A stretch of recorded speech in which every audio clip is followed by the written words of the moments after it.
Hello viewers, நான் Jose. America, Israel, Iran இடையே மோதல் தீவிரம் அடைஞ்சிட்டு வர நிலையில் வளைகுடா நாடுகள்லாம் எண்ணெய் உற்பத்தியை குறைக்க தொடங்கியிருக்காங்க. இந்த வாரில் பார்த்திங்கன்னா நிறைய மக்கள் பாதிக்கப்பட்டிருக்காங்க.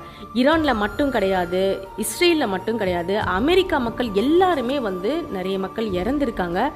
மினாஃப் நகரில் அந்த ஒரு ஸ்கூலில் நடந்த தாக்குதல் கிட்டத்தட்ட 160 சின்ன பசங்க வரைக்கும் இறந்துருக்காங்க. இது சர்வதேச அளவில் பெரிய அதிர்ச்சி ஏற்படுத்தியிருக்கு. உலக நாடுகள் எல்லாம் கண்டனம் தெரிவிச்சிருக்காங்க. இதுக்கு அமெரிக்கா சொல்லியிருக்கு, இந்த தாக்குதலுக்கும் எங்களுக்கும் எந்த சம்மந்தமும் கிடையாது அப்படின்னு சொல்லியிருக்காங்க. அமெரிக்காலே வார நிறுத்துங்கன்னு சொல்லிட்டு போராட்டம்லாம் நடந்துட்டுருக்கு. அமெரிக்கா ஈரான் போர்க்கப்பல்களை தாக்குதல் நடத்தினது, அது மட்டும் இல்லாமல் ஆயில் கிடங்கு, அங்கே ஈரானோட கேபிட்டல் டெஹ்ரானில் இருக்க எண்ணெய் கிணறு மேலாம் அவங்க தாக்குதல் நடத்தியிருக்காங்க. இதனால் 4 எண்ணெய் கிணறு தீப்பிடித்து எரிஞ்சு வானத்தை முற்ற அளவுக்கு கரும்புகைகள்லாம் எழும்பியிருக்கு. அங்கே இருக்கிற அந்த பகுதியே ஃபுல்லாக இருட்டாகி அங்கே இருக்கிற சுற்றுச்சூழ்நிலை ரொம்ப கடுமையாக பாதிக்கப்பட்டிருக்கு.